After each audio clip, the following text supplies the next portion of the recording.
મને ક્રીમ વાળું બિસ્કિટ નું પેકેટ આપી દેજો. ठीक है समरिया.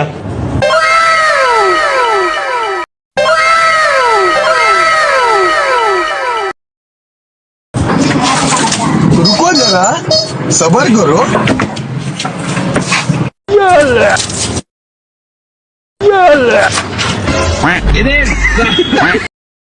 સાક્ષી, એને તો આપણને 50 રૂપિયા પાછા આપ્યા, આપણે તો એને 20 રૂપિયા આપ્યા હતા ને. એવું ન કરાય ભાભી, આપણે પાછા દઈ દેવાય, ઇન્સાનિયત રખાય થોડી. હા, આવું ના કરાય. ચલો આપણે પાછા આપી દઈએ, બરાબર ને? હા ચલો પાછા આપીએ.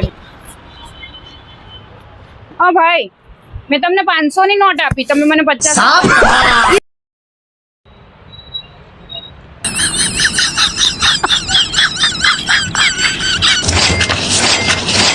હજી 40 બાકી રહ્યા.